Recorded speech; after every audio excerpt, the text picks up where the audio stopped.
Hi friends, ನನ್ನ ಚಾನಲ್ಗೆ ಸ್ವಾಗತ. ನನಗೊಂದು ಪಾರ್ಸೆಲ್ ಬಂದಿದೆ. ಪಾರ್ಸೆಲ್ ಓಪನ್ ಮಾಡ್ತಾ ಇದ್ದೀನಿ. ಏನಂತ ನೋಡೋಣ. ಇದು ಮೀಶೋದಿಂದ ತರಿಸಿದ್ದೀನಿ.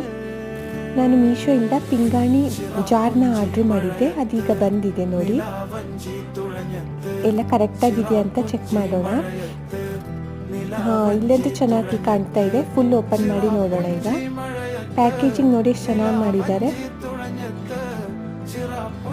ನೋಡಿ. ಇದು ಮೇಲ್ಗಡೆ ಮುಟ್ಲಿಗೆ ಫುಲ್ಲು ಕವರ್ ಎಲ್ಲ ಸುತ್ತಿದ್ದಾರೆ, ಅಂದರೆ ಪೇಪರ್ ಕವರ್ನ ಸುತ್ತಿದ್ದಾರೆ ನೋಡಿ. ಚೂರು ಏನು ಡ್ಯಾಮೇಜ್ ಆಗಲಿಲ್ಲ. ಇದನ್ನು 261 ರೂಪೀಸ್ಗೆ ನಾನು ತರಿಸಿದ್ದೆ. ಈಗ ಸ್ವಲ್ಪ ಜಾಸ್ತಿ ಅಮೌಂಟ್ ತೋರಿಸ್ತಾ ಇದೆ. ಇದರಲ್ಲಿ ಬೇರೆ ಕಲರು ಮತ್ತು ಬೇರೆ ಡಿಸೈನ್ಸ್ ಎಲ್ಲ ಇದೆ. ನಾನು ಇದನ್ನು ಆರ್ಡ್ರ್ ಮಾಡ್ಕೊಂಡಿದ್ದೀನಿ. ನನಗೆ ಈ ಕಲರ್ ಇಷ್ಟ ಆಯಿತು, ಸೊ ನಾನು ಇದನ್ನು ಆರ್ಡ್ರ್ ಮಾಡ್ಕೊಂಡಿದ್ದೀನಿ ನೋಡಿ. ನಿಮಗೆ ಇಷ್ಟ ಆದರೆ ಆರ್ಡ್ರ್ ಮಾಡ್ಕೊಳ್ಳಿ. Thank you.